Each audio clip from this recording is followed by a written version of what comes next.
The bell tower has no hands on its face, no gears behind the timbered mouth, and yet the hour is never wrong. They say it has always been so, that even when the stones of the watchtower were first raised by blind masons in the third autumn famine, the tolling marked the dusk with terrifying precision. The mason's ledger survived, brittle with candle soot and folded oak leaf tags denoting hours, but it makes no mention of mechanism. It contains, instead, sleep logs. Each man's descent into rest, folded like prayer, third hour beyond sunbreak. Beneath the piebald beam, warm breath eastward. Nothing else. The village that folds around the tower, low like a net pulled close to the earth, possesses no clocks either, not above a hearth or in a church or inside any scroll-laden chapel. Still, every soul lies down at once. The wide-handled door is locked just after the mid-last tone of the bell. Not hurriedly, as if by instinct older than sound. The legend says that once, long ago, long before the ink began to vanish, a ship crew docked just before dusk.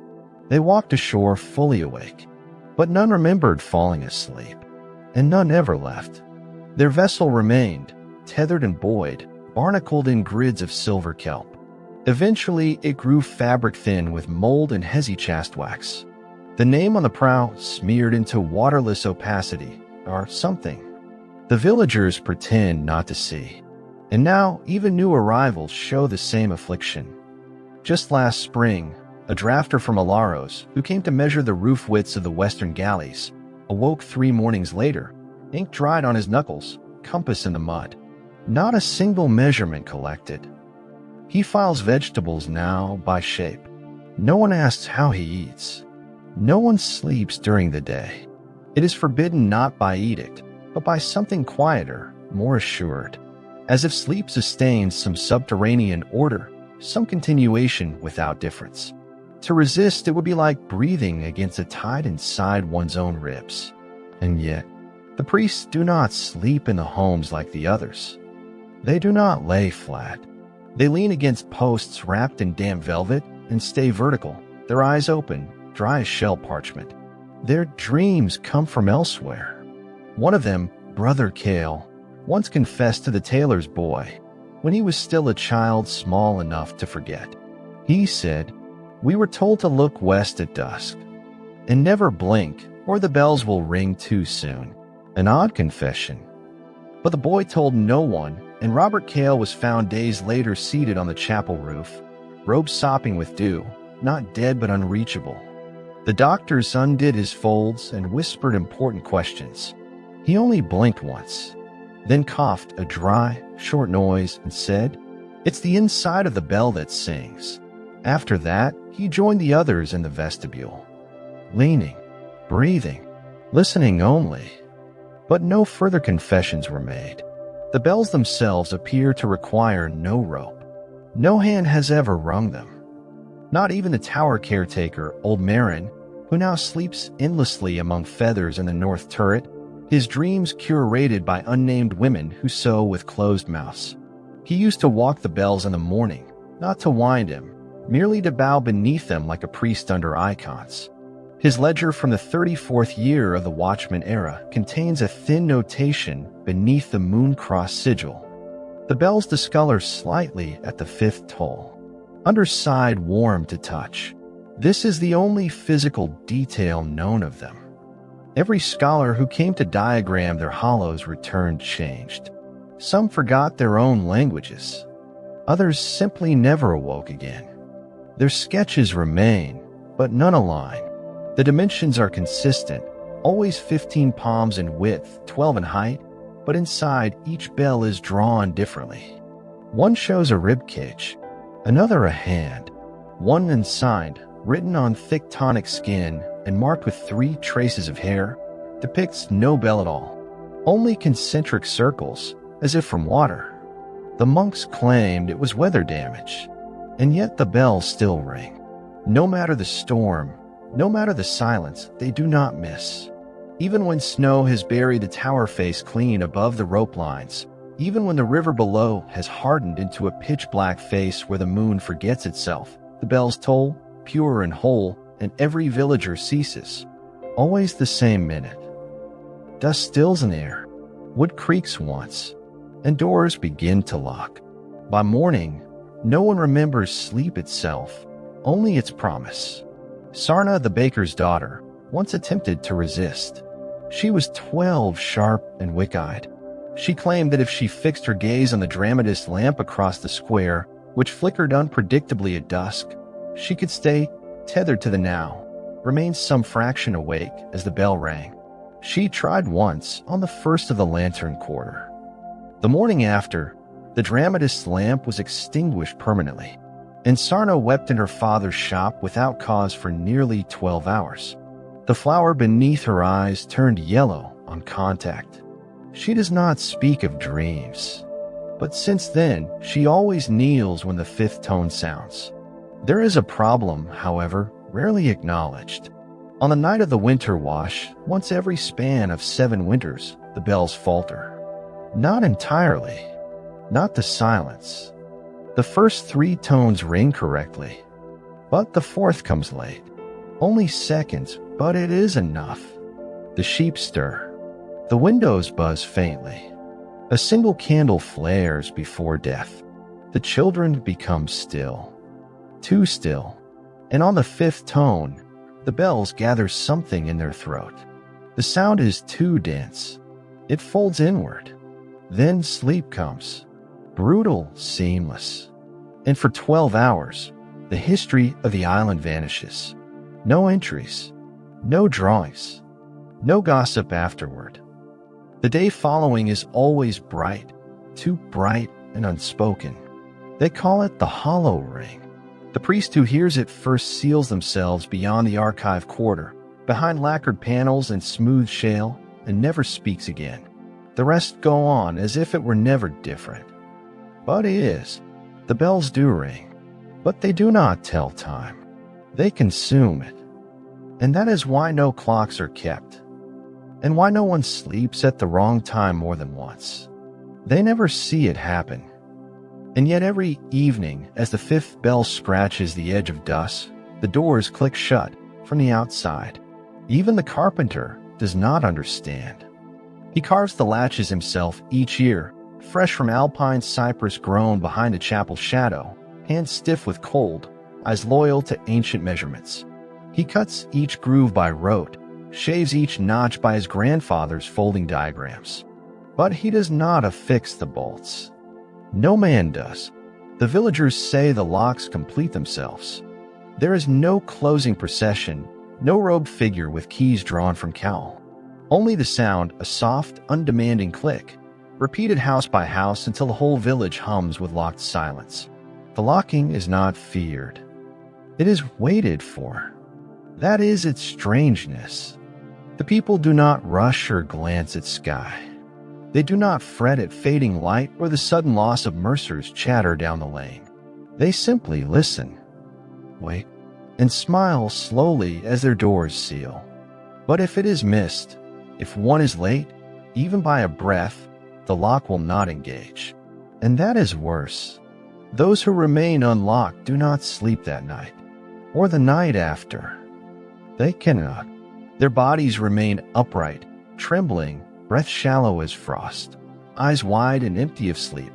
The shepherd's niece was once so found 13 winters ago, standing in her home for 3 days, untouched, save the presence of white feathers lining the floor around her feet. No birds nest in that quarter. None return. She recovered partially. Today she grows cucumbers without vines. Her voice never came back. Not all doors are even visible. Some are carved into stone vents, set deep into earth walls like mouthless wells. Others are not doors at all, but folds of hanging wool, hemmed in an unspoken pattern. No handle, no edge, but impossible to pass once sealed. A garrison of ancient reeds is said to be bound into their threads. One home, that of the widow Larska, seems never to open at all. Its wood grain has no parting, no gap between jamb and frame. And yet each dawn she is seen across the square, sweeping steps, her apron dusted with flour, her head wrapped in red cloth, eyes clear. When asked how she exits or enters, she simply murmurs, The door is not for me to question, only to obey. Those who pry fare worse. One merchant from the southern arch escaped his seal one night. He had traveled far to secure woven sleeper coats, stitched with herbs and brass thread for nobles across the strait. Restless and suspicious, he wedged the hinge and kept it open with salted stone. That night, no bells rang. He screamed, briefly, and in the morning he was found asleep in the orchard well, 30 feet down, floating, curled in upon himself, breathing, but different. His dreams, when spoken aloud, cause rash in the throat, dark, aqueous mutterings, as though he speaks not of imagined things but of listened ones. A visiting archivist tried to transcribe them once, in hopes of finding the contours of some under-language. She made it 20 lines before biting into her own hand and never speaking again. The journal she left still sleeps at the bottom of the chapel's 7th shelf, unlabeled, wrapped in flax, and warm to the touch. The locking of the doors, then, is not protection, nor convenience. It is requirement. There is even a refrain whispered by children during the 2nd month of rutting rain, when the bells ring loudest through low cloud. If a door swings in, the sleep goes out. If the door swings out, sleep goes in. No one claims authorship of the rhyme. It appears nowhere in ink, but every child seems to know it, by the age of 5, as though sung to their bones before breath. Older villagers observe a custom at dusk. After the final meal and before the final bell, they place 3 objects beside their door: linen, salt, and a black stone. Each must touch the threshold, and none may be moved until morning. Their placement is never the same, yet always deliberate. The linen must not fold. The salt must glimmer.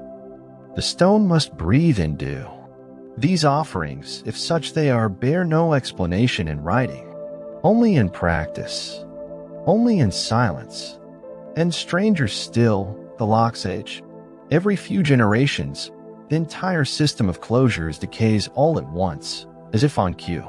Latches rust, hinges moan, seals sour, and not from weather, but from inward decay, dust blooming from within iron, but forgetting its growth rings. Then the carpenter begins again. He carves anew, always alone, always during frost. Not one lock is replaced in sunlight, and not one mistake is allowed to remain. If an angle deviates, the lock is buried in a hill north of the graveyard, alongside broken hourglasses and warped mirrors. The hill has no name, but once each winter, a priest leans against a tree facing it, palms open, and speaks nothing for hours. It may be remembrance or warning. And while the exact origins of the external locking remain obscured, even to the oldest chronicles, even to the painted calfskin scraps hidden in the merchant's tower attic, a few records survive beneath the grain docks. Moldered and near pulpless, they require rosewater to unfold. One bears the signature of a long-dead constable, half-legible, naming a decree from the 5th denial era. Henceforth, no soul may close their own door. Else wherein lies trust. Another, older still, sketches a trial, not for theft or treason, but for door handling. The punishment, it notes in brush-dragged Latin, to sleep standing, eye sewn open, for 6 years and a day. No such punishment is remembered today, formally at least. But when the bells fall late, when the sheep stir and whispers crawl unbidden beneath the dowels of the doors, some say they hear footsteps that never reach their end. A slow pacing outside, then silence, then click, and only then do they sleep. The grain tallies do not match the yield. Every sack is weighed 3 times, once at dawn, once at midday, once before sleep, yet the results differ not by weight, but by shadow. 3 silhouettes each time, cast from the same sack in the same light, recorded carefully on bone parchment with a notation system foreign even to philologists. No harvest has ever failed. Not truly. But some years there are fewer jars, fewer roots, more silence after planting. Those are the years when the sleep deepens, slipping past dreams, past the drowsing mind, past even rest, into some stiller thing. Afterward, they wake slow and sore, as if returned from battle. This is called the long numbra, the sleep beneath sleep. Few remember it, but all leave tiny signs: skin marbled, nails slightly blue, tears crusted dry at the edge of the jaw, not the eye. And yet when asked how much barley was stored that year, how many jars of root-soaked syrup remain, how many carts of cleft pear moved from orchard to abbey, the true answer isn't in any number. It is answered in hours slept. Each person's rest is accounted for, tallied, indexed, and weighed like grain. A practice believed abandoned centuries ago, yet resurfacing now, quietly, among elder families who trace their lineage through mothers only. They speak of the old measurement, when harvest wasn't what was drawn from the field, but what was surrendered from within, hours, not goods. One ledger confirms it. Buried beneath black myrrh and linseed rags in the floorboards of the mead hall, a single shadow ledger survives. Dated 1643, the cover bears no title, only the embossed image of a sleeping face with no mouth. Its pages unfold wide like wings, longer than text should justify. Each entry is stamped with 3 indicators: name, number of hours slept that quarter, and an eerie curving symbol no one has yet decoded. Some families carry generational marks. The Corton sons, for instance, their sleep always recorded in 15-hour deltas, more than any mortal body could sustain. Yet they woke complete, never tired, their hands warm from whatever Dusk had given them. Their plots are never fallow. Of course, many dismiss the ledger as a cult miscalculation, a quirk of monks too deep in their rote. But sleep here feeds something. Even the orchard knows. Each winter solstice, when the roots withdraw and the glass fruit trees appear dead and bone gray, one tree always retains its leaves, always the one beside which the family who slept the most is buried. And in spring, only that tree bears fruit with no pit. The cherries are silent. When bitten, they mute all sound from the mouth for 2 minutes. During harvest season proper, the fields move strangely during sleep. Not visibly, not in the waking sense. But those who sleep near the threshing mills claim to wake with hay in their palms, with burrs underfoot, though they never left their beds. One girl, Ellen of the South Bend, began speaking in involuntary iambs after number set, the longest sleep of the yield cycle. Her voice took on the low rhythm of sighs. She was eventually silenced by her grandmother with a blessing. Or poison. No one confirms. Another boy, Gavril, son of Coopers, slept through an entire harvest, waking only when the last apple fell. When he rose, he walked directly to the granary and began counting aloud in old counting, a lost dialect spoken only by herb monks. He named every jar's contents precisely, then lay back down. They have made no aging barrels since. His voice did something to the wood.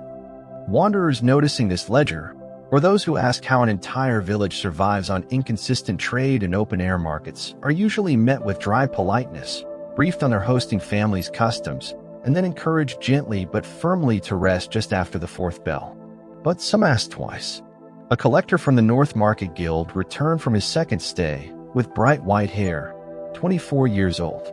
When pressed for details, he recited a line from the ledger, one no translating tongue could parse. Theta, taith dot unbound, asleep dot tithe dot of the dot soft root, pronounced only once. Afterward, he took to sleeping in public corners, hands across knees, muttering about clocks made of silence. Soon after, all guild trade ceased with the island. Still, the ledger remains unshelved, uncategorized, a conscious omission from every record room, every monk's tattered inventory. But they all know of it. Even the bells seem to accommodate its rules. Some say they shift in tone depending how much sleep remains to be offered that season. Sharp and lean years, mellow and glut. Once in a time now marked only by the absence of 3 initials in the reconciliation scrolls, the bells did not ring for 5 nights. No sleep came. The fields curdled, fermenting in their own roots. Bees refused offerings. Bread rose but would not bake, no matter the heat. A single line emerged near the ledger's end, written in neither ink nor pigment, something paler. Saline, Lightborn. The field takes what the dream returns. Since then, each family offers its sleep at feast-tide. The ritual is wordless, a hand to the floor, the left eye closed, the body still but tense. Then they breathe the word Veleno, slow and round. They sleep. The doors lock. The bells toll. And the fields, beneath the moonlight, resume growth. Whatever equation runs beneath the fields and tongues and locked shutters is not one of economics. It is exchange. Sleep is not rest. It is currency. And the harvest ledger, little more than receipt. The cot did not belong. No one claims to have placed it. No cart tracks led to it. No footsteps broke the frost where it stood, iron-framed, low to the ground. Bloodwood legs sunk half an inch into the soil between rows of late-fruit saplings. It wasn't there the day before. And yet, all could agree, the pillow was warm. The orchard itself is old, older than the chapel. Older, some whisper, than the island's name. Its fruit trees lean in a half-spiral around a low hill, descending not in distance but in depth, each row diminishing slightly below the last, as though mounted on a slope that no eye can measure. Scholars map it anew every few decades. Their paper always warps. Most years, during the last week of winter, no one passes into the orchard. The island's traditions do not forbid it. They simply erase the will. A strange malaise falls over the villagers, a sleep not of the body, but of impulse. They forget they meant a walk. They forget their hands meant any offering of work. Only the birds remember, and they don't linger long. So when Far Lenity found the bed, just before morning bells, breath short and jug forgotten, her arrival broke something. An axis, perhaps, or merely the illusion that the rhythms were mere patterns. She speaks only little now, but her ledger entry from that day holds not words, but a pressed pear blossom, crisp even now, and 3 strands of hair affixed to a fold of paper with red wax. The strands are white. No one in the village has white hair. Not naturally. The bed was made too well. Seams aligned perfectly. No lint, no leaves, no warp in the knit. The iron showed no rust, though such moisture, old in the root mists of the orchard, should have modeled its legs to decay. And then the pillow, feather-stuffed, linen-wrapped, sewn shut. Still warm, still dinted, as if someone had just risen or vanished. Sister Elra was brought to see it. She stood over the cot for nearly an hour before speaking. When she did, she sang a single line, eyes half closed. Where breath last lay, silence covers. Then she wept. Unmoving, they left her there overnight.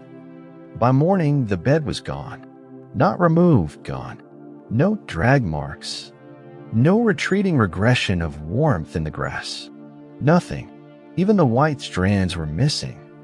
Only the blossom remained, pressed into the soil like a seal. Some say the orchard wakes for a single night each year. That beneath the slow-dripping fog that lingers just past sunset, the ground opens fractionally, as if to bloom.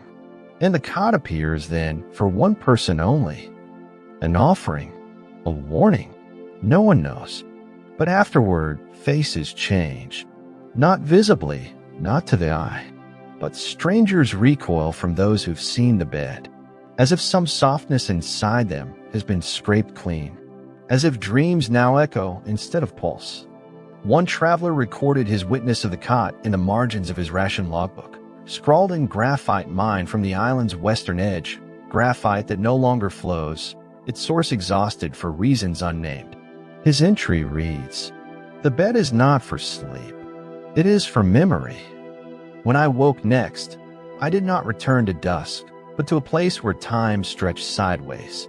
His name does not appear in arrival rolls. No exit ferry ever logged his wait. And yet the cot appears again elsewhere. Histories from the tide-bound monastery 2 leagues beyond the orchard make mention of a couch of waiting, documented in ink that does not fade, only darkens with age. The couch cannot be summoned. It claims its place in silence. Once, in the frostfall of a vanished calendar, a novice nun failed to sleep. No cause, no fever. But 3 weeks passed, and she did not close her eyes. Not once. Not even in blink. Her body remained whole, but vision began to blur. She whispered of branches folding inward, of sheets at the foot of the tongue, and then, on the final night, she left her dormitory. Out back, nestled among the root-crowned laurels, a cot. She lay down. Morning bells tolled. She was gone. Only warmth left. And hair, 3 strands, white, curled, identical in twist to the ones Far Lenity found. The orchard's roots shift now, some say. Their pattern no longer matches known paths. Some trees lean more by dawn. Others seem replaced. They say the cot reorders the orchard slightly each time it comes. Adjusts the heart of things. Sister Elra does not walk anymore. She sits before the chapel hearth, whispering to her hands. Once a child asked her about the bed, asked if she'd seen who slept in it. She answered, softly, slowly, no one sleeps in that bed. They settle. They delay death until death forgets them. And then whenever the orchard's path grows muddy and thaw, and the mists hang low over the root lines, she asks the same question to any passing brother. Have you fed the ground its hour? They never answer. The orchard keeps its symmetry for now, but one bough above the 9th rung faces the wrong way. No one dares prune it. It bears no fruit, only small squares of cloth, black, frayed. The whisper-thin scent her pillow remains. He was meant to toll them. The bells, that is. But in 41 years of ascent and descent, steps marked by bone-button tallies, meals missed, and shoes worn thin only on the right side, Maravik the Bellman never once laid hand to rope. Because there was no rope. The tower had none. And yet each dusk, the bells rang. 5 notes carved from air. Perfect in their spacing, sovereign in their silence before and after final. Not an echo. Never an echo. Only breathless hush. He tried once to resound them by other means, tapping the outer brims with dried alder rods, rubbing the stone beneath their mouths with salt hums and pitch oil, even raising a child singing fork once gifted by Brother Glazier. Silence always. Or worse. The alder rods split backward in his grip. The pitch oil curdled. The singing fork struck a note so high only nearby dogs howled. His hands thereon trembled for months and forgot warmth. He never told the abbot what he heard during those experiments. But in the page-bound account he left behind, the Testament of the Bellman, stitched by hand in lambskin, wrapped in twin cords of hair, he wrote only this: I am wrong in the tower. The bells have no thirst for me. The manuscript was sealed until his death. Its pages curl as if sleep burden. The ink appears swollen in places, water-heavy but immaculately black, like it wasn't written so much as absorbed. And though the entries begin in the standard tonal hand of a soft-spired functionary, measured, solemn, precise, they falter by the 40th page. Grammar dissolves into shape. Sentences slide downward. Words contract around a single phoneme and cling. Bell.l bell.l bell.lell. And then, abruptly, clarity. The next page reads, I do not ring the bells. I only hear them. What follows is stranger still. 3 diagrams showing not the outer form of the bells, but interior renderings, cross-sections, anatomical. Each one more organic than the last. First, a hollowed sac, vein like a lung. Second, a thickened spiral, as if listening inward. Third, a mouth rimless, endlessly dark. There's no record of the Bellman having received anatomical training, nor any record of him removing one of the bells to examine. And yet the detail is beyond invention. One ink note nestled in the margin reads, Graves in metal form, but not to contain, to echo forward. A few elders whisper that the bells weren't made of metal at all, that they grew, or were forged elsewhere, beyond whistle and cold. No metallurgist has dared test their grain. A glazier once claimed, under drink, that inside the fifth bell he saw not reflection, but memory. The next season, his kiln collapsed around him while cold. Still, the bells persist. And though Maravik never laid hand to them, he listened, as duty demanded. Each day, climb the spiral steps, sit in the western alcove of the belfry, record whatever came. His notes often mention the breath before tone, a moment of fullness akin to snow before it falls, something that knows it is about to sound. That breath, he writes, grew lighter over time, as if the bells lost interest in what they warned. In year 25, he records the first aberration. A delay. The fourth bell rang 3 seconds late. He measures it perfectly by the sands in a triple glass from the monk's archive. His text dulls with alarm, not dread, not fear, but grief. Like watching a heart forget its beat, he writes. No one else noticed. But from that year forward, he records an invisible descent, a shift in cadence, tone, quality of listening itself. There is a year he does not speak of at all. Page 73 is blank. Page 74 begins. I was elsewhere. He provides no gloss.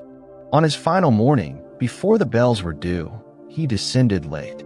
His knees unsteady, face pale and steeped in salt. He handed the testament to a novice scribe with strict instructions. Seal it. Do not read until the fifth bell lifts its silence. Then he returned to the tower. No one followed. The bells rang precisely, the tone crisper than ever. And when the tower was searched shortly after dark, he had died, not slumped, not collapsed, seated, upright, hands folded across the belly as if warmed, eyes wide open, tongue bitten, on the parchment before him. Incomplete words, ink half-dried, the quill still upright, balanced by some trick of pressure. The words, barely legible. It listens back. It listens first. That was all. Today, the testament is kept beneath stained glass in a refectory's high chamber. Reading is not forbidden, but no one whose ears are whole dares. Apprentices may glance through the margins, but only once. A new Bellman was never named. The tower sits open now. No one guards its steps. Visitors often ascend out of curiosity. None report seeing the bells move, but they all agree they heard them breathe. They were never dyed. The drapes that veil every window in Sterna, thick as morning habits, heavy as wet loam, were not dyed, not soaked in pitch or ink or resin. Their darkness is woven, integral, emerging from thread itself like sorrow from bone, and no new ones are made. Every window bears them, from the shepherd huts to the physician's wing, from a defunct dry house to the south-facing orphanage where no children have lived for 93 years. They sway faintly at dawn, but only inward. Their motion does not match the wind. On the third bell of evening, each inhabitant kneels and breathes once toward the base of their drape. They do not explain. They do not speak.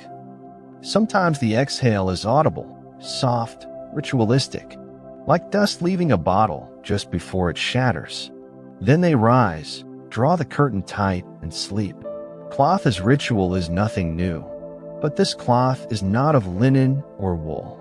It does not fray. It does not fold. When pressed, it resists like pressed skin. The surface is matte, lightless, but leaves a faint warmth on the fingertips. After contact, some report a missing memory, a name forgotten, a taste misplaced, a dream unraveled. Most lose no more than an hour. A few never finish their sentences again. Tailors speak of the black weaving as myth, a technique lost before city walls ring the chapel.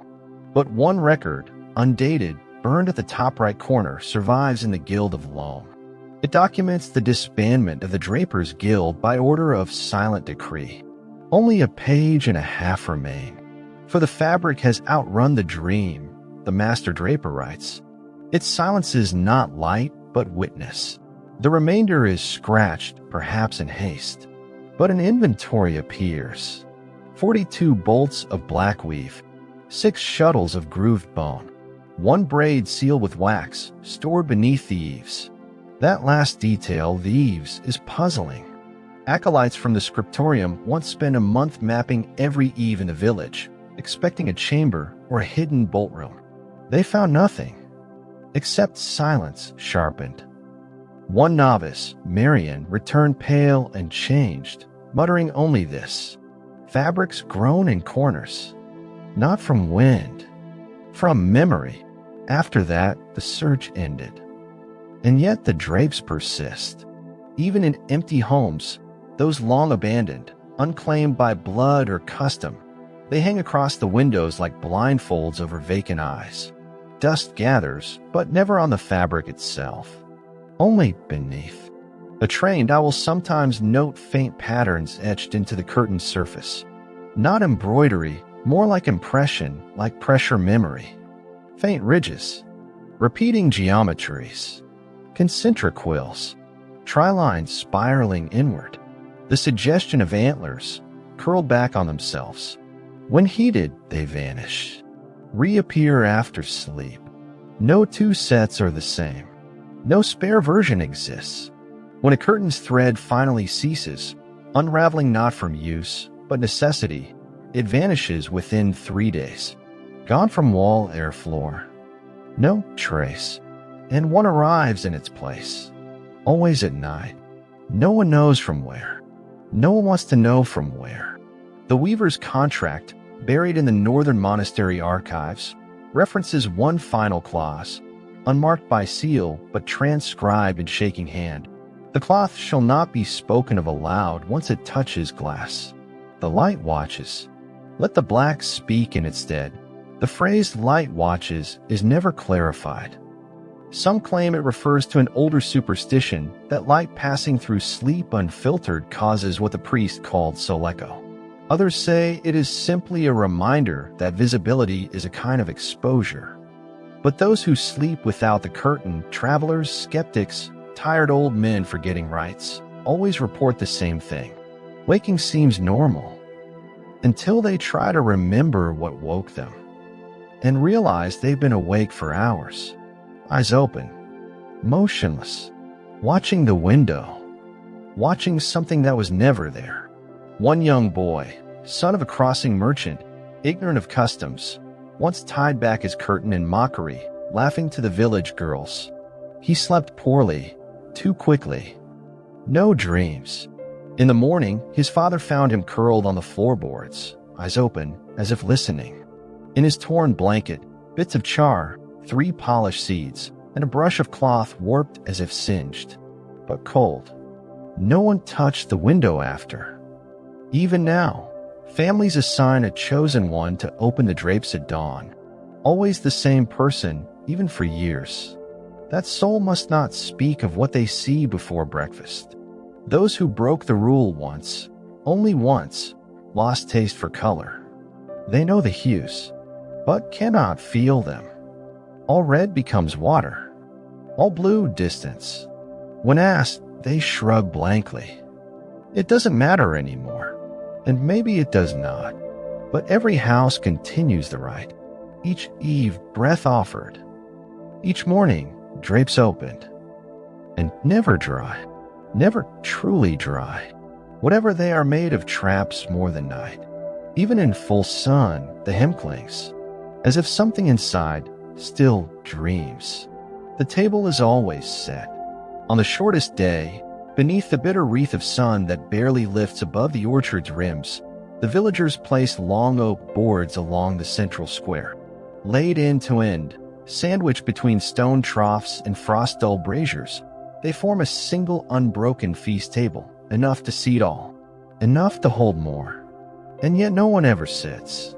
The bread, thick brined and blessed with golden root, is sliced and left to harden. Wine is decanted into the same ceramic cups each year, duck brown with fluted lips, chipped only at the base and filled to the edge. Steam sometimes rises from the roast dishes, though no embers burn beneath. Even the apples shine, but no one arrives. By custom, the village observes silence from dusk until the first bell of the following day. Not of grief, not of waiting, but of stillness, heavy and complete. Doors remain shut, curtains sealed, feet bare to feel the stone. Every home faces inward. Only the table is watched. No law enforces this. No creed bears the requirement. Still it happens, each solstice, without error. And yet, in the noble ledger deep beneath the abbot's cellar, bound in salt-cured hide and sealed behind a veil of locked incense drawers, the feast is recorded as held, not prepared, not hosted, held, attended, fulfilled. By whose presence, the ledger does not say. Each entry lists names, some familiar, some long dead, some never known to any tongue. Always the full score, as if the empty benches had held bodies, breath warmed and flickering in the torchlight. Each name neatly penned. Alongside each a sigil, not ink, not graphite, but impression, like fingerprint or pressed leaf. Each one different, and each distortive to the page around it, curving the paper just slightly bent inward, as if the parchment remembers pressure from another world. One such guest is always listed last. Host unknown. No title. No sigil. Just that name. The abbot signed the page without hesitation. And on the night itself, before shut doors and black-draped windows, the people retreat. Into sleep, yes. But before this, before the fifth bell, before the exhale to the draped curtain, a single gesture. A hand placed on the shoulder of the eldest in the house. Nothing is said, but whatever is passed in that touch, it seems to call something. For if the people do not attend, something else does. Each morning, the table bears signs impossible to falsify. Plates shifted, cups stained inside with unfamiliar sediment, faintly luminous. Beads of dew, shaped like teardrops, gathered where no condensation should form. One year, a scroll was left behind, burned at the middle, but legible at the edge. It bore 2 words in ash-ink cursive. We tasted.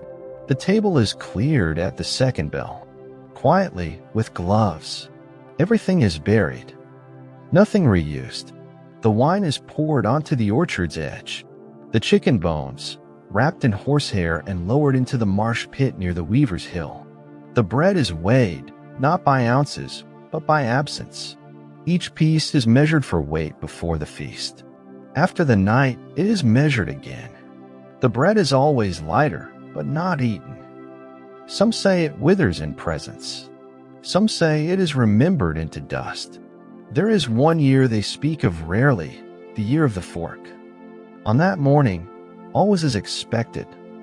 Bread hardening, wine soured, footsteps absent. But at the far end of the table, a single fork was found. Laid crosswise on a clean napkin. Gold, warped at the handle. Burned with an unfamiliar sigil that bled through cloth. A child touched it, only once. He did not bleed, but his fingers blackened at the tip, as if the cold had moved too far inward. That night, as he tried to sleep, he blinked once and never again. Eyes iced over in one breath. His mother wept soundlessly. Even now, she wears glass in her hair instead of ribbon. The fork was buried beyond the reach of tools. To touch the earth there is treason. But still, some elders claim to hear it clink beneath their homes, faint, itinerant. They place salt at their thresholds, 2 fingers wide. The ledger continues, and the names expand. A herbalist once cross-referenced the solstice attendance scrolls with burial records. She charted overlap, noting names marked as fulfilled decades after death. She found 7. The next day, her workshop caught fire. When the embers cooled, only a single item remained untouched. Dining cloth, folded once, still white. It smelled of wine with no vintage, and though no living witness had woven it, the corners bore initials drawn in blood thread, her own reversed. Each year, the table is arranged the same, 12 dishes for pitchers, no knives. The brass cutlery is placed by gloves only, never one at a time. Always as pairs, twin spoons, twin forks, never touching but never more than a hand span distant. If the wind stirs them, nothing must be uttered. The sound of metal striking metal on the feast night is forbidden. Not by law, by memory. The last who broke, it can no longer eat in silence. He dribbles soup as if confessing, and still the ledger waits. Names fill it, line by line, never repeated. Some suggest the island keeps attendance more faithfully than its people. Others say the guests are not others. That the list grows because we forget ourselves. Sleep after the feast is different. Not deeper, wider, thinner, as if each breath that night spreads further than lungs can reach. Some wake with frost in their hair. One woman woke with forged teeth, sharp down one side. She refuses meat now, but her dreams whisper of marrow. And so the table is set again each year, still full, still empty, and always somewhere in the night a chair is pulled back, and the wine ripples. Alone. Her statue does not face the nave. It stands alone, sunken in a side chapel 2 hills above the harbor, where the salt smog gathers low, pale, sour-smelling, heavy like spoiled breath. The abbey is half crumbled, half buried, an unlikely place for sculpture, let alone devotion. And yet there she stands, tall, silent, draped and carved. Well, that wasn't dyed, but stained into form, like fabric remembered in wood. Her face is tranquil, hands folded, lips closed, eyes closed, and stitched shut. Crimson thread carved into the stone, impossibly fine, glistening still. 13 stitches. Exact. The placard at her feet, faded into a smear of mineral whiteness, carries no name. But in the archive of the twin cloisters, 2 days' sail inland, a wax icon bears her likeness. Same robes, same fold of the hands. But in the miniature, she is weeping. Thick, ink-drawn tears from sealed eyes. She's labeled as Anoisia Calatrix, sister of the Frost Eve, drowned 1291. The death record is signed, then voided, then replaced with another. Seen entering the Abbey of Sorrows, 1304. Voice intact. Eyes sealed. A contradiction. Drowned, then walking, more than a decade later. Within cloister records of the third convent, she is also listed, this time under the name Callis Honora, as one of the Long Sleep Sisters, a lineage supposedly ended in 1182. Her presence is doubly impossible. But each record bears one unifying mark, a black thread spiraled 3 times in the left margin. Always drawn, never printed, never explained. The statue's arms are chipped, not from weather, but from contact, light, repeated, reverent. Touch worn by hands pressed to them over centuries. No one confesses to such a rite, yet the stone shows a gentle hollowness just under each wrist, as though the faithful lean there often. Offerings appear at her feet each solstice, small ones, unknown. Bits of thread, twigs, teeth, no candles, no wax, only flammable offerings, always extinguished by dawn. None smell of smoke. And then there are the hymns. Twice yearly, the hill chapel echoes with low harmony, bell-like but without tone. Some say it is pigeon vibration. Others say it is underground water slipping through capstone hollows shaped like lungs. But every 3rd year, the sound resolves into syllables. A voice, sleep with sight, wake with silence. The monks hear it. The children under the south windows hear it too. But there is never a mouth. In an aged, near-lost poem from the borderlands, Canicum Labium Obscura, an unnamed sister is described as the dream that keeps others from dreaming, an intercessor not of God but of rest that forgets the body. She bears a sigil, 3 chords shaped in the open eye. This contradicts her image entirely. and yet matches one curious detail. On the rear of the abbey statue, impossible to view without stepping over the altar rail, an act no one dares, a discreet engraving rests just below the hairline. It is a crescent, reversed, nested with a line, a known symbol in pre-Silentiac records of dream ritual cloisters. Its meaning, sleeper of others, an ancient order, detested even by their peers. There is a legend, mostly silenced, passed down among archivists who record by scratching wax rather than ink. The legend of the Tessian anchorites, sisters who bore sleep on behalf of their communities, entering permanent dormancy to absorb nightmares, exhaustion, and memory from the rest. Chosen young, eyes sewn shut to prevent dream sleep. Once sealed, the sleeper became custodian of collective weariness, dreaming not her own dreams, but the entire village's. They spoke no vows. They breathed them. And they always drowned themselves asleep, ritual plunging, where the mind would continue resting below, even as the body ceased breath. In theory, one could not return from this. But somehow she did. If indeed this is she.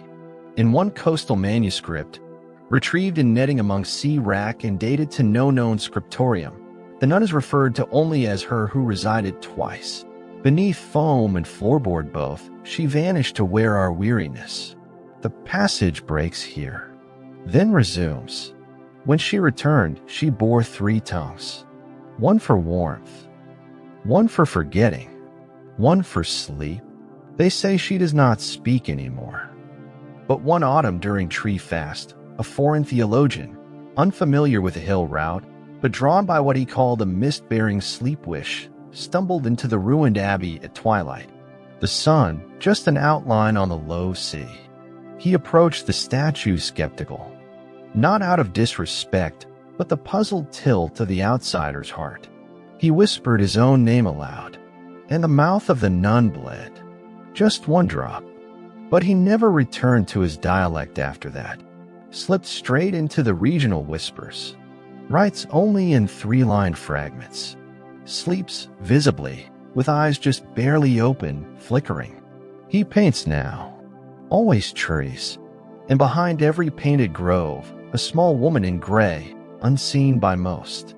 Not hidden asleep. One girl, aged 7, saw her and screamed. When asked what frightened her, she said, "I didn't see her. I woke where she was sleeping, and now some say her statue shifts in stormlight."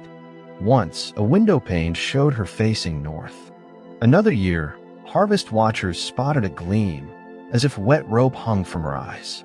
But the truth may yet lie in the sealed brass reliquary found beneath the chapel's rootstone, locked with 3 codes, unbroken still.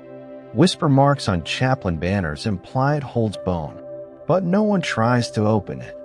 When the 5th bell rings, even the crows drift apart. And some nights, inside the abbey, the silence takes on a pulse, a rocking, like someone breathing calmly beneath water. If anyone breathes there, it is not the living, or worse, not themselves. They say if you dream in that chapel, you do not wake alone, but beside her, and waken to her sleep. The trapdoor was always locked, even when left open. 34 slats formed the floor beneath the eastern stacks of the Abbey Library, smooth, blackened pine, weathered to satin by centuries of habit. Footsteps dull to silence upon them. And yet one slat near the wall breathes faintly in winter, warping just slightly with the air, as if listening. Few noticed it before the collapse, when Sister Arilda fell through while reaching for an elder bark translation. She did not cry out. The sound was simple, with cracking, robes fluttering, and then a hollow gasp. They say it echoed, but not upward. Downward. More than echo response. She was recovered within hours. Body whole, heartbeat measured, breath slow like sleep. But her voice was gone, and her eyes refused any light. She now lives behind a red veil, communicating only through scent, burnt clove for yes, waxvine for no. She never answers questions about the fall. But one night, after the 4th bell, She placed a small card upon a refectory table. On it, a single word: throat. What lies beneath is no cellar. The monks have explored it now, in silence, in pairs, in reverent crawl.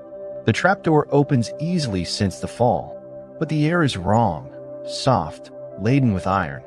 The descent begins by ladder, but falls away into a full shaft, perfectly round, lined not with stone but cloth.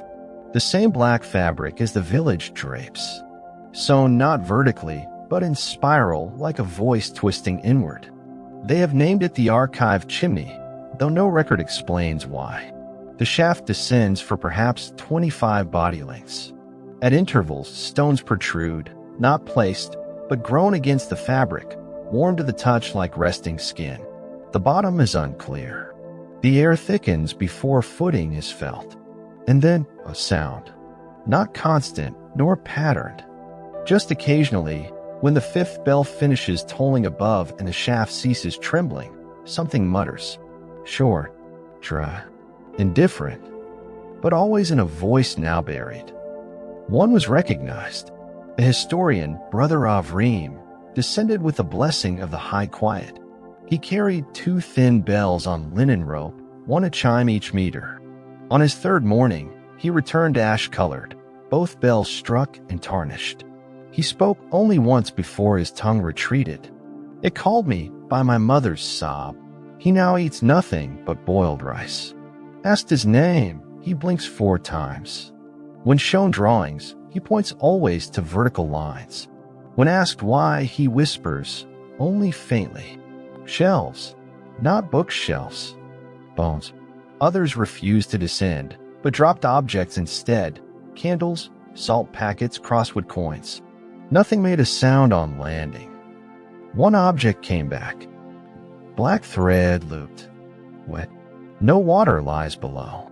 But when opened into a circle, the loop curled inward, tight like a trachea remembered. Within days of the shaft's discovery, the library's temperature dropped permanently. The outer walls contracted.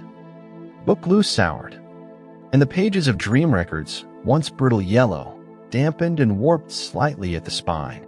They whistle now in windless rooms. A tuneless hum. The oldest shelves near the trapdoor are labeled with sigils instead of numbers. One, worn nearly to powder, appears identical to markings found on the inner cloth of the chapel curtain, unseen until light passes through. It is a spiral, inward, broken twice. It matches no known script, but beneath it, pinned in monk's shorthand, index of what should not be memorized. The shaft remains open now only once per year. Lantern Flame Day, when the library is emptied. Then 11 candles are lowered, one for each measure of the long sleep. They do not return with soot, but on years where one candle fails to take flame, a rare and dreaded event, the books themselves forget. Entire entries go blank. Ink disappears. Names vanish from the ends of records. Once, even a doorstep catalog became unintelligible. In the margins, faint outlines remain, some darker than ink, like shapes recorded not by author, but by proximity. They say the shaft is not a passage. It's a listening tube. That deep below, far beyond a cloth, past the fabric that does not age, the earth itself listens back, records the breath of readers and returns only silence, warped just enough to sound inner. Some say it is the origin of dreams. That sleep on this isle is not internal at all. That the shaft inhales it, devours the quiet like food, and speaks it back in tongues we once used before words.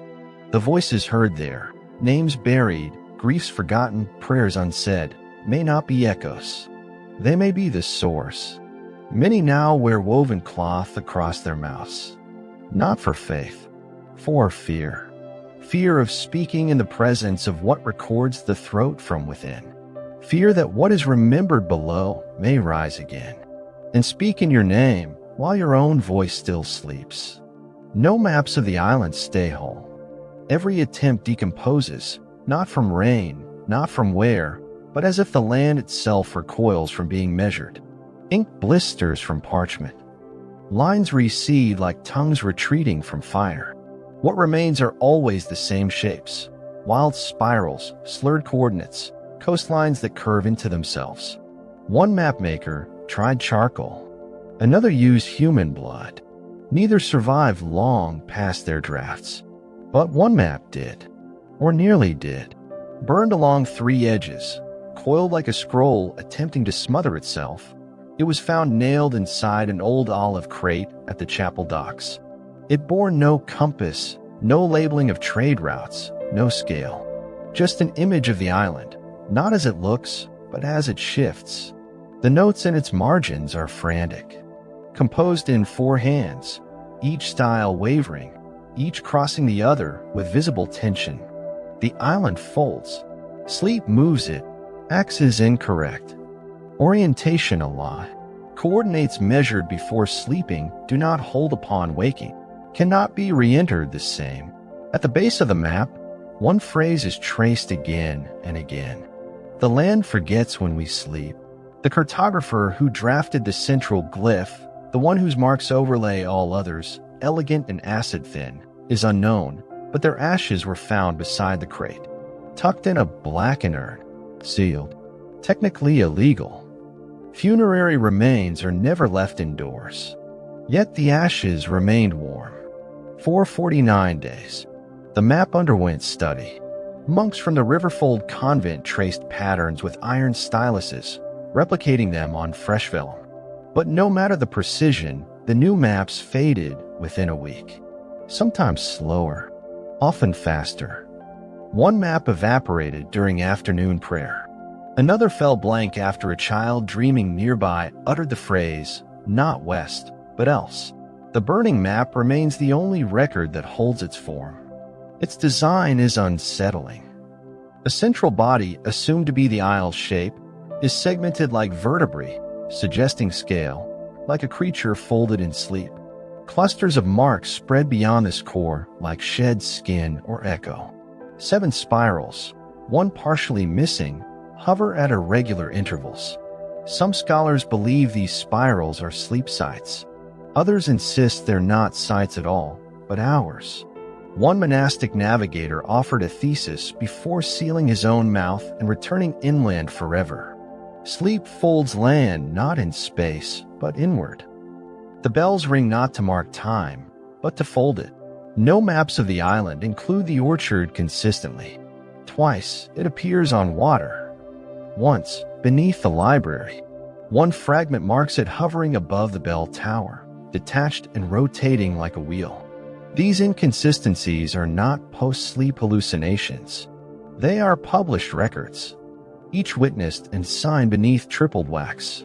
The map's spirals, when aligned with solstice shadows, match the outer walls of 7 separate buildings: the dressmaker's den, the cloister's cold tower, a collapsed bridge, the bath under the orchard well, the flat stone grave with only initials and 2 unnamed arches carved into bedrock beside the chalk quarry.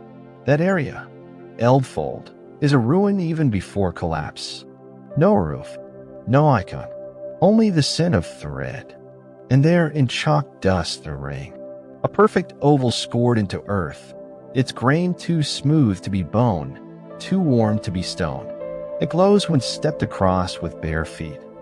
Briefly, as though the land itself were noting your weight, recording not movement, but presence, mapping you. The villagers say nothing of the ashes, but once a year, a woman in reed-colored robes visits the dock chapel. She kneels near where the olive crate once stood, touches the boards with her sleeve, and hums a 4-note motif. Always the same. Each tone follows a different bell. Notations from a nearby scribe compare them to the order in which the map spirals appear. The hum aligns with their direction. No logic, only feeling, as though the land isn't mapped as it exists, but as it remembers its own sleep. There's a theory, buried in drafts behind the archivist's wall, positing the geography here functions as a function of rest.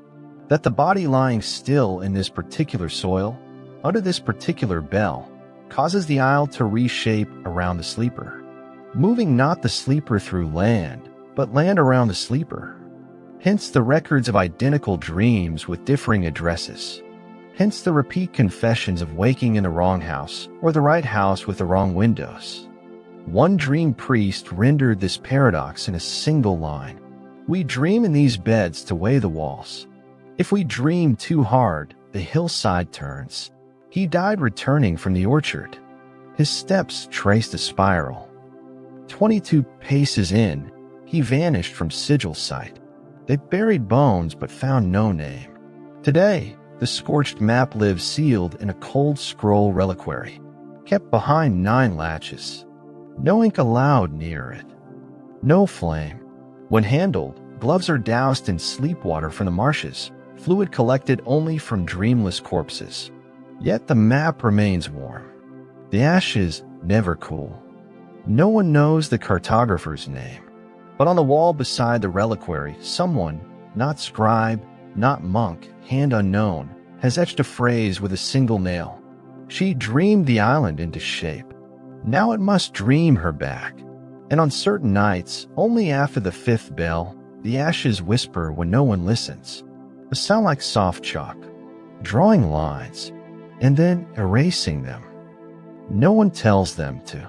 By their 9th month, each child sleeps seated, backs near flat against the wall, legs crossed at the heel, arms folded like monks in miniature. The eldest say it began after the frost smoke winter, when the bells rang backward for 3 nights and every window veiled itself before hands could draw the drapes. Even infants who haven't yet walked will find their way into corners before sleep takes them. Some barely crawl, and still they arrive upright. No adult teaches the posture, and yet by their 1st summer, every child has assumed it. The sitting sleep, the watching rest. Midwives sometimes record this as a marvel.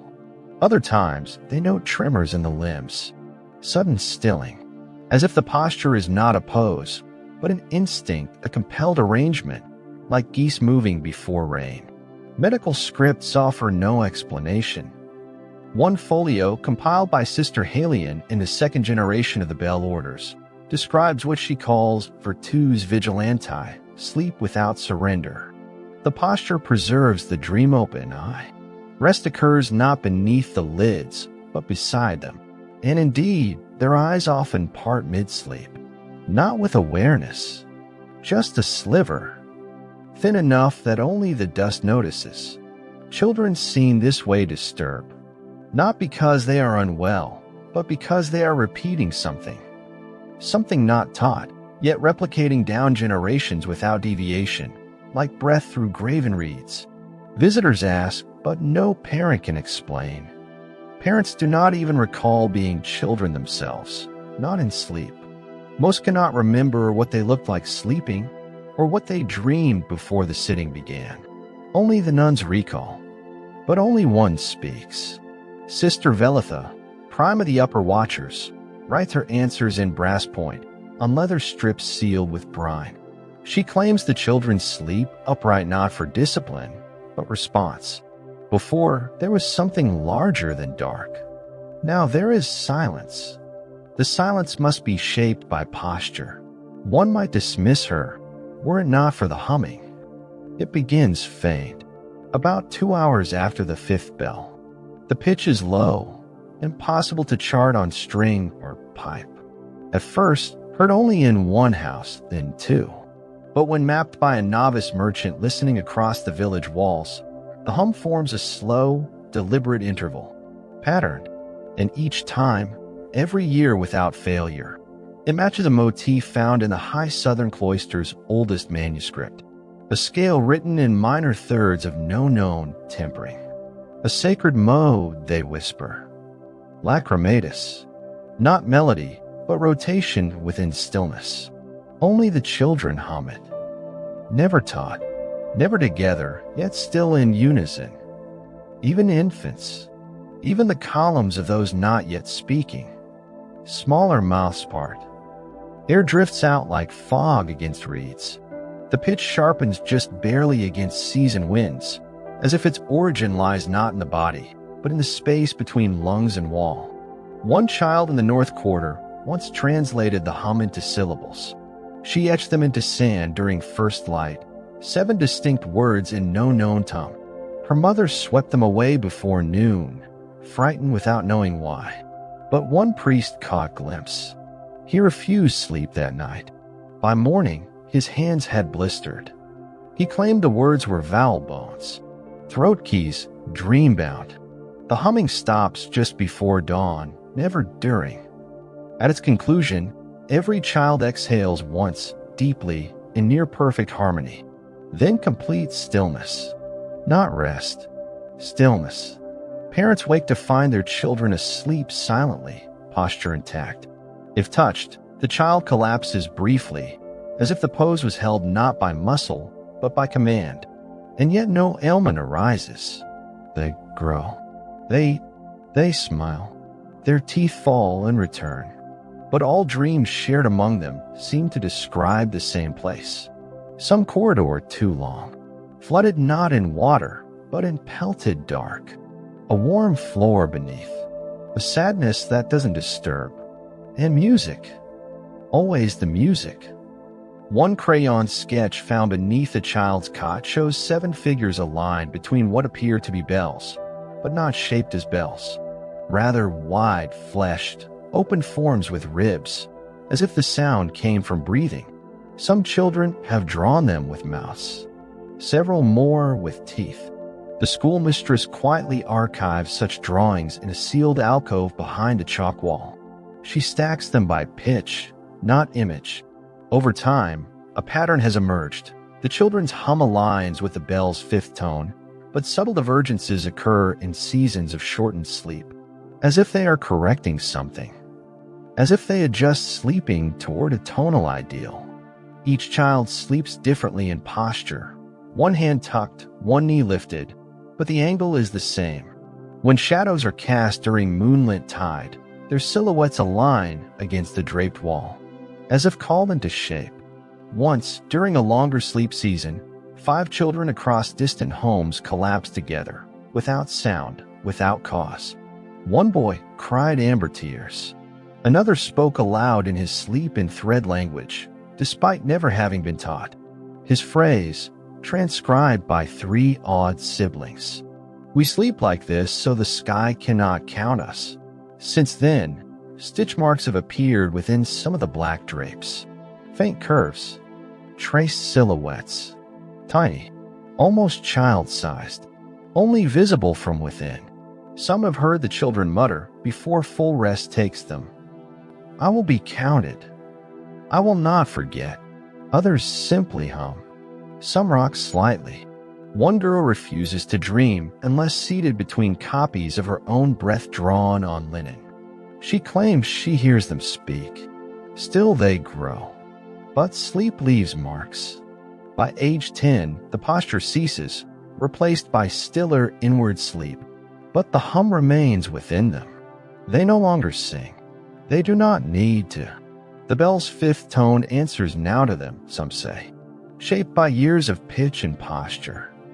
When one child, died without confession after a high fall, her mouth was found half open. From it emerged dried thread, not woven, formed, a black circle of 7 loops. It still hums under firelight, carefully, in perfect thirds, like breath held, echoing someone else's lungs. There are only 4 bells in the tower. Even now, archivists measure them in intervals and alloy. Each is catalogued, named, and rung gently by initiates using soft mallets twice per annum to confirm their presence. The stones beneath the framing retain the warm indentations of centuries of vibration. 4 bells. Only 4. But 5 notes. Every night the villagers hear 5. Even children. Even the deaf, when asked, report sensing a 5th. It does not ring like the others. Does not chime. It enters, barely audible at first, like an ache becoming sound, and then widens, pressing softly against the ribs. The first 4 toll in even sequence. Clear metal. Known orders. The 5th occurs. And when it sounds, all candles extinguish. No flash, no smoke. Just absence. flame recoils into wick like thread into a spindle. The entire island holds breath one suspended moment afterward, not from fear, but from something older than it, like they say the darkness left behind is not true dark, that it listens back. The phenomenon has never been traced. The bell that brings it forth has never been found. Yet when acoustic scribes from the Moorhold Institute arrived, with glass-tuned devices and hexagonal drums, their record showed 5 unique sources of tone. One had no origin point. Ambient intrusion, the lead scribe called it. He left before the end of his study. Soon after, the institute burned. No survivors. The 5th bell bears no known name.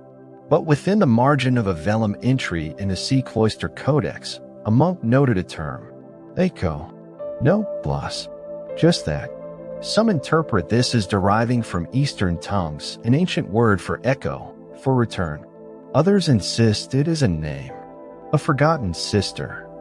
Or worse, the name of the bell itself. Troublingly, this marginal note appears only on certain nights. By morning, it fades.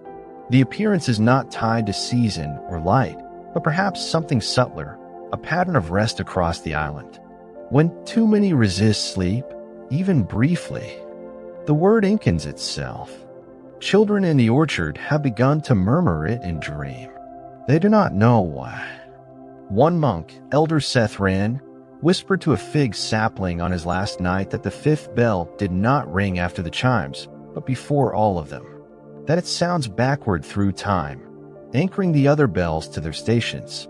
His last waking gesture was to draw a circle around his ear, then remove his tongue. The bell tower records were scrubbed after this, not censored, scoured, as if the call itself left transpositional erosion.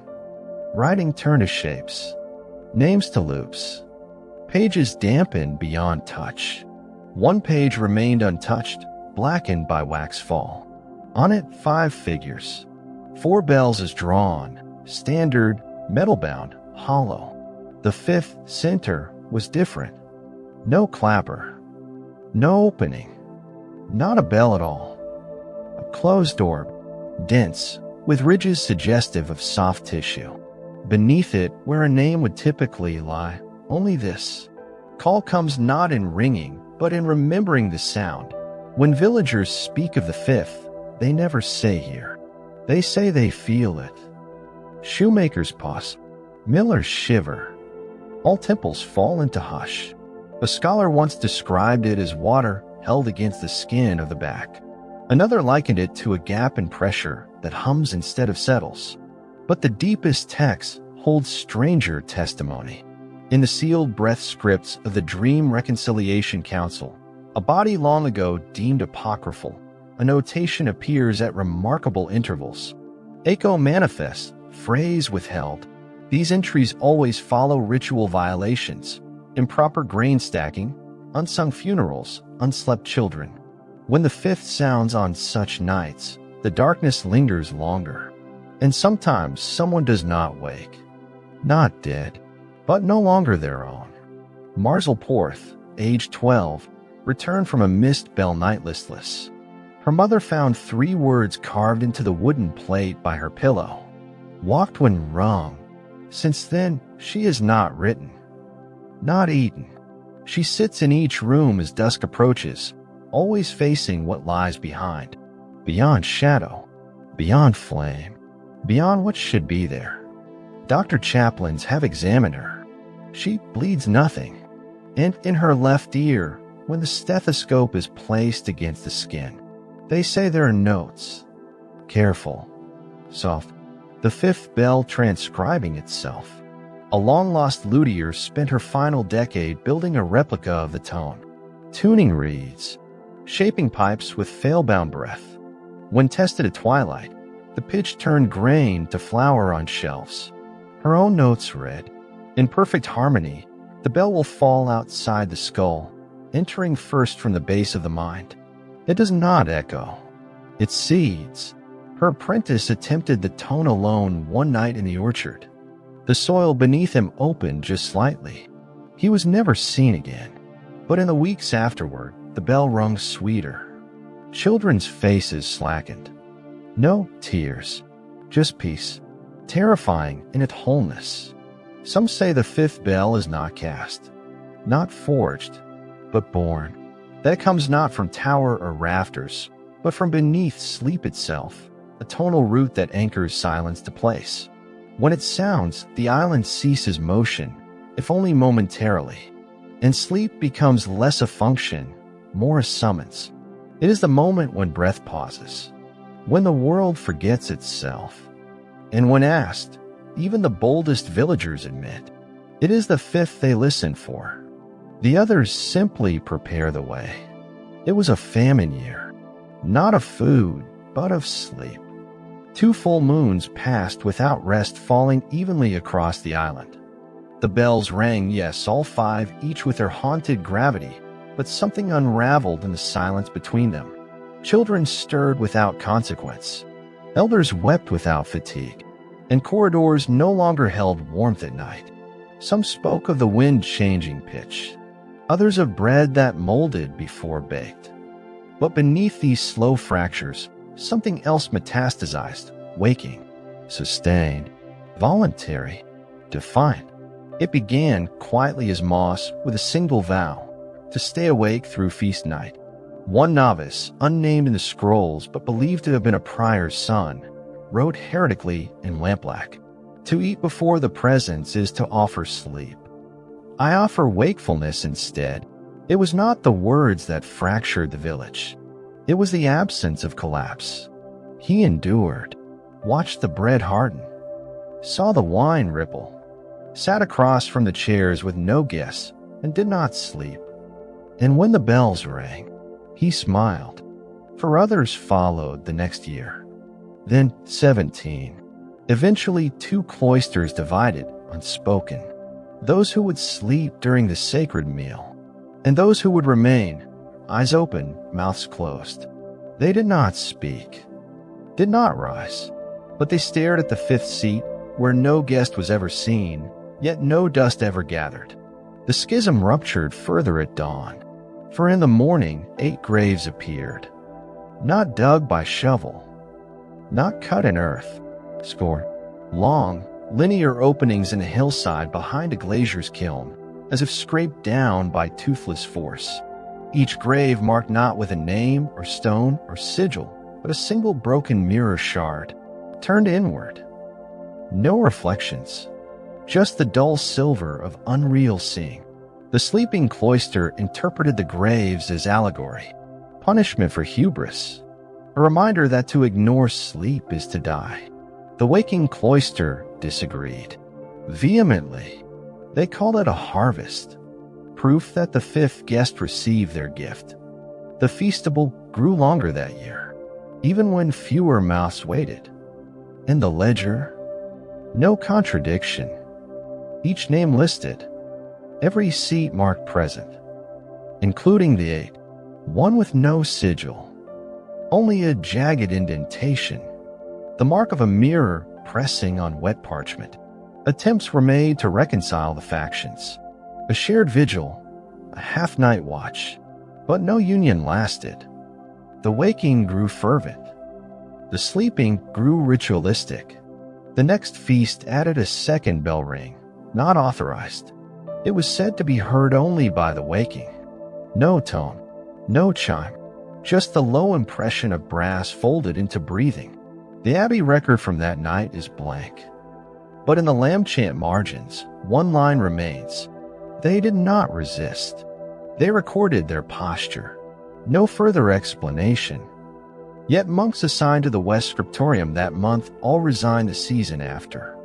One removed his fingernails ceremonially and whispered to the floor, "The wake is not rebellion. It is preparation." From that year forth, both sleeping and waking attend feast night, but on parallel terms. Those who sleep perform the rites of breath, salt, and threshold oil.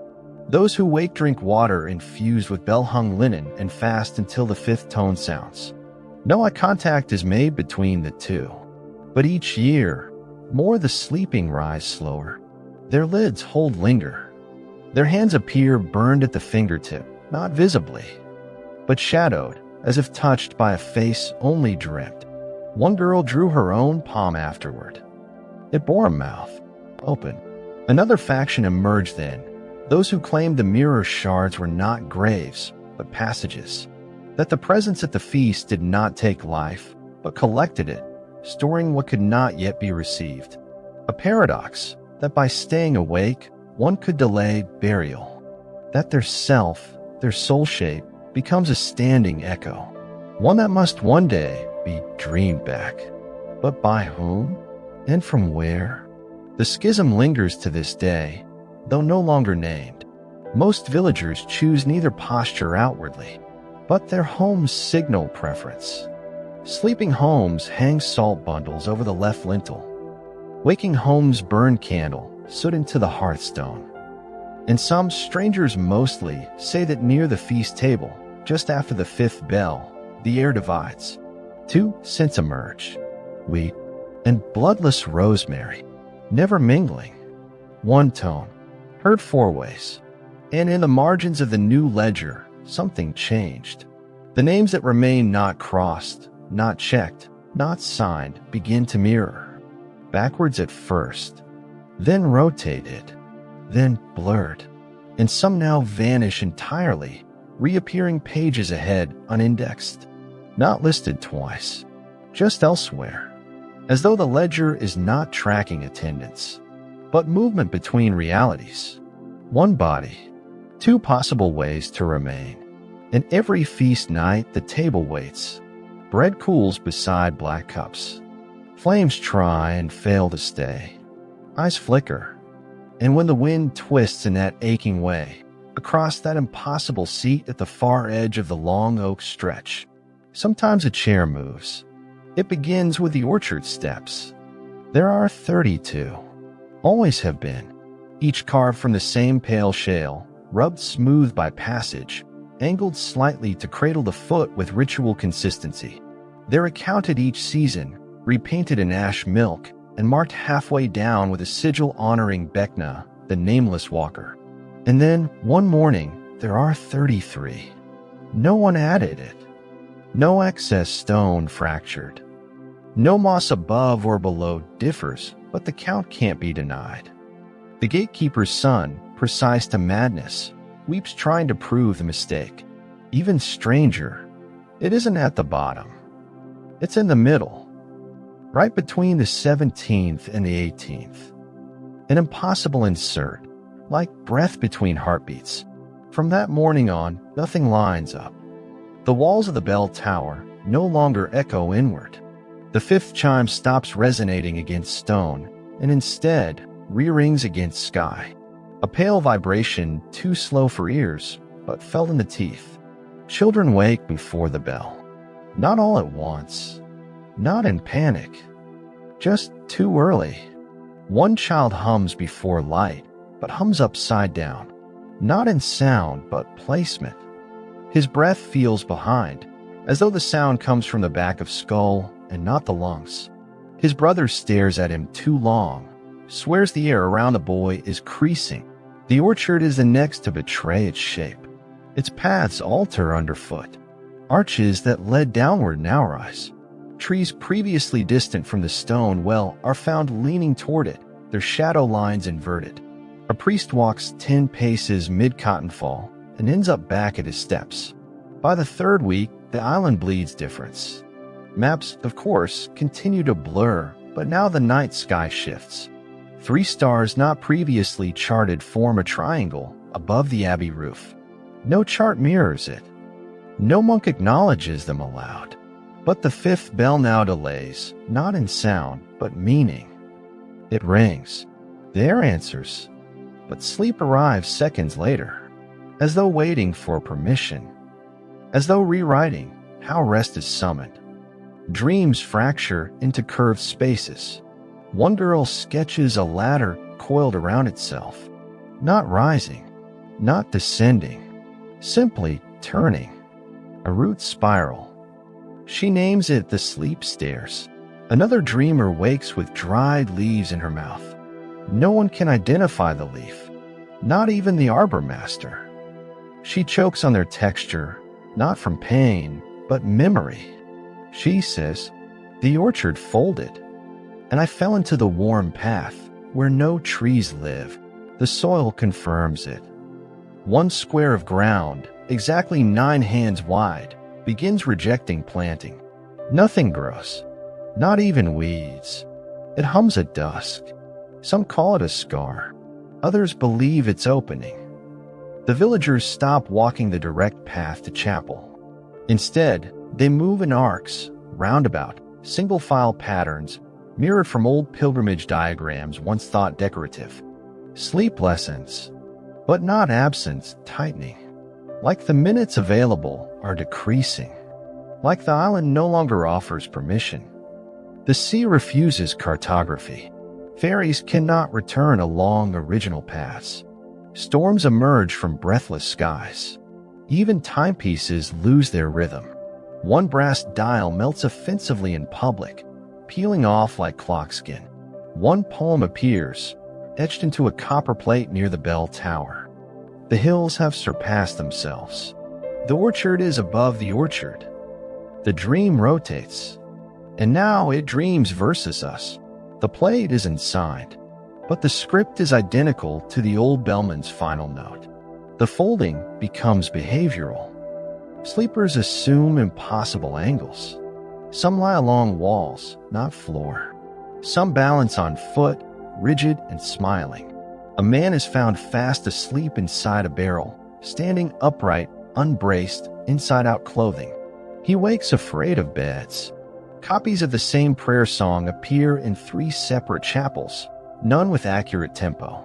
Read aloud. Each triggers a different shared vision. A staircase into sod. A knife carved from fingernails. A girl's breath measured in folds, not lungs. The monks stop sharing confidences. The bells do not peal. Instead, they pale, losing warmth, ringing quieter each week.